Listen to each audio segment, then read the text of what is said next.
결론부터 말할게요. 전 올해 돈 넣는 부업과 투자는 다 실패했고, 살아남은 건 돈 안 드는 부업뿐이었어요. 돈을 넣으니까 열심히 하고 있다는 착각에 빠져서 실제 실행력은 오히려 떨어지더라고요. 마치 헬스장 등록 전까지만 의지가 활활 불타고 막상 결제하고 나면 한 달에 한 번 갈까 말까 하는 느낌처럼요. 저는 아이 둘을 키우면서 직장을 다니며 조그맣게 부업과 투자를 시작했습니다. 아이를 낳으니 지출은 늘어날 것이 뻔한데 월급은 고정되어 있더라고요. 그래서 경매, 공매 투자나 파티룸 운영, 이번 겨울엔 제품 제작까지 시도했습니다.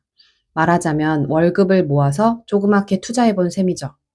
결과는 마이너스 26만 원, 마이너스 175만 원, 마이너스 200만 원, 마이너스 1,500만 원.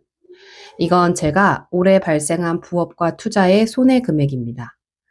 제품 제작에는 디자인 비용이 들어갔고 경매와 공매는 입찰가를 너무 높게 쓰는 바람에 보증금을 모두 몰수당했습니다.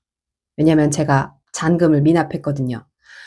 파티룸은 매월 월세를 내고 있는데 적자 상황입니다. 그리고 마지막 1,500만 원은 서울에 있는 나홀로 아파트를 최근에 매도했는데 손실 금액이에요. 누구보다 열심히 살고 있다고 자부했는데 왜 이렇게 됐을까 분석해 보니까 공통점이 있더라고요. 저는 돈이 들어가는 부업을 시작하면 조금 마이너스가 나도 수강료니까 괜찮아 하고 얼버무리는 경향이 있었습니다. 완벽하게 계획하지는 못하고 조급하게 일단 치고 보는 성격이기 때문이죠. 실행력은 좋다고 하는데 꼼꼼함이 부족했다고 할까요? 그러고 나서 뒤늦게 후회하는 패턴입니다. 그래서 올해 제가 해봤던 부업의 오답 노트를 적어보기로 했어요. 학창 시절에 오답 노트가 성적 올리는데 효과 있었는지 아시잖아요. 그 원리와 같습니다. 첫 번째, 제품 제작. 크리스마스 선물용 어드벤트 캘린더를 제작하기로 했는데 미루다 늦게 시작을 했어요. 사실 12월, 11월에 판매를 하려면 그 전, 두세 달 전부터는 시작을 해야 됐는데 일단 제 머릿속에만 생각을 해두고 샘플 제작 가능 여부를 확인을 안 한 거예요. 디자인을 하고 샘플을 만들어서 예약 주문, 선 주문으로만 받아서 재고 없이 굴려야지라고 생각을 해서 이제 시작을 했는데 디자인을 먼저 맡겼어요. 그러고 나서 박스를 인쇄를 어떻게 할까, 샘플 제작을 알아볼까 했는데 샘플이 제작이 안 되더라고요. 제작을 해도 샘플 비용이 30만 원이 들고 디자인 비용이 이미 26만 원이 들어갔는데 샘플 비용이 30만 원이 들어가면 최소 70개에서 100개 정도는 팔아야 그나마 손익분기점이 날 텐데 그거를 생각하지 못했더라고요.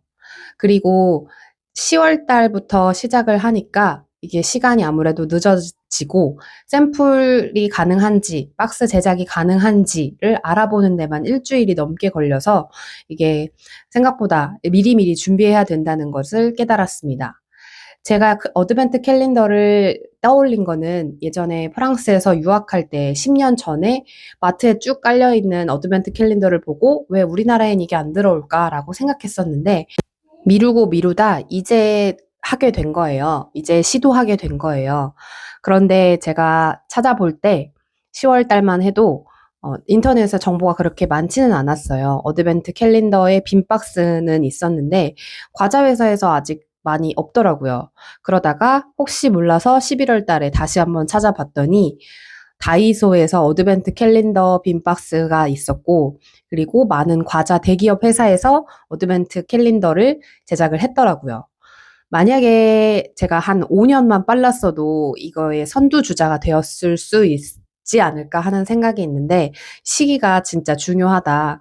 뭔가를 생각했으면 빨리빨리 한번 시도를 해봐야겠다. 물론 시대를 잘 타고 나는 것도 중요하지만 이렇게 되니까 제가 과자 대기업 회사에 비할 수 없지 않을까요? 왜냐면 금액이 단가가 그 정도가 안 나오더라고요.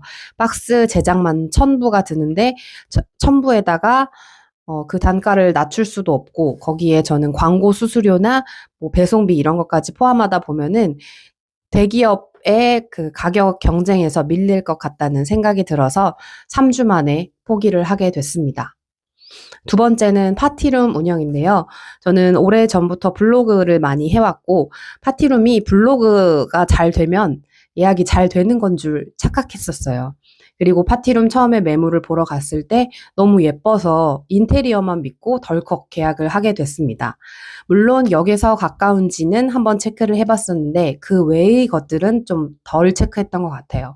주변 환경이나 아니면 주변의 파티룸의 경쟁 정도, 포화도 이런 거를 확인했어야 되는데 제가 지금 운영하고 있는 파티룸의 주변에는 파티룸만 한 100여 개 되는 것 같아요. 거기서 제가 살아남으려면 물론 브랜딩이 가장 중요하긴 하지만 지금 브랜딩이 어느 정도 되어 있다고는 해도 그래도 쉽지는 않은 것 같습니다.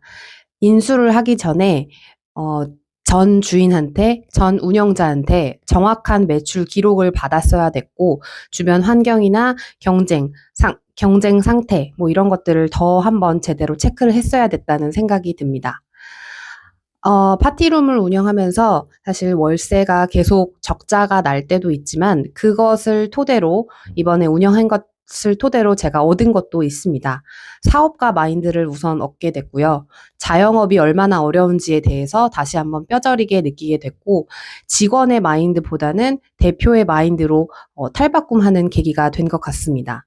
그리고 업무 자동화를 배우게 됐는데 아무래도 파티룸을 운영하다 보면은 자동화가 많이 돼야 되는데 그런 자동화하는 방법 이전 영상에서도 말씀드렸듯이 예약 문자를 자동으로 완성해 주는 그런 자동화 시스템을 제가 구글 시트와 챗 GPT로 같이 개발을 해서 그거를 활용하고 있습니다. 이런 것들은 저의 업무에도 도움이 되기 때문에 파티룸 운영이 적자가 나고 있긴 하지만 꼭 그만큼의 실패는 아니다라고 생각하고 있습니다. 또한 파티룸이 계속 적자가 나면서 어떻게 하면 블로그를 통해서 다른 수익화를 얻을 수 있는 방법이 없을까 이런 루트를 발견하게 된 계기도 된 것 같습니다. 세 번째는 아파트 투자인데요. 제가 이번에 경매로 1,000만 원대 아파트를 2천만 원 후반에 낙찰을 받았었습니다. 낙찰 보증금을 모두 몰수당하면서 그냥 미납하기로 했어요. 왜냐면 2천만 원 후반대면은 취득세랑 이것저것 여러 가지 고려해서 3천만 원 정도 묶이는 건데 생각보다 회수하는 게 정말 쉽지는 않을 것 같다고 생각이 들어서 그냥 미납을 하고 175만 원 정도의 입찰 보증금을 포기했습니다. 임장과 데이터 기반을 통한 입찰이 필수였다고 생각을 하고요. 남의 평균, 그러니까 내가 생각하는 가성비의 집만 따지는 게 아니라 주변 환경이 어때서 다른 사람들은 어떻게 생각하겠구나, 이런 가격에 대해서도 다시 한번 생각하게 되는 계기가 됐습니다. 이렇게 세 가지의 실패가 있었다고 생각을 하는데 사실 그렇다고 실패만 있었던 건 아닙니다. 블로그의 순수익으로 450만 원 정도를 달성했고 경매 월세로 수입이 연 240만 원 정도 수익이 들어왔습니다. 오히려 아마 이쪽 무자본 그러니까 경매 월세는 사실 이미 소자본이 들어가긴 했지만 블로그 쪽으로 순수익을 더 키웠으면 어땠을까 하는 생각도 듭니다. 괜히 이것저것 손 벌렸다가 밑 빠진 독에 불 붙기처럼 열심히 살았지만 실제 삶은 나아지지 않다는 걸 알게 되었습니다. 100번의 이론보다 한 번의 실전 경험이 낫다는 건 다들 동의하실 거예요. 책으로만 연애 배우는 것보단 진짜 사랑을 해보는 게 더 절절하듯이요. 김미경 강사가 그러더라고요. 8 플러스 2는 10. 그 2의 실패는 오차다. 실패가 아니다. 오차를 견디면 성공이 온다. 실전을 해봐서 이런 경험들을 다 알게 되었으니까 저는 이번 경험으로 돈이 조금 들어가는 부업은 저와 맞지 않다는 걸 알게 되었고 이제는 무자본 부업과 AI 활용 방법으로 다시 시작하려고 합니다.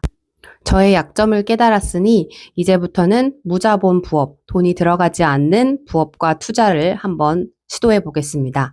오늘 영상이 도움이 되셨다면 좋아요, 구독, 알림 설정 부탁드립니다. 감사합니다.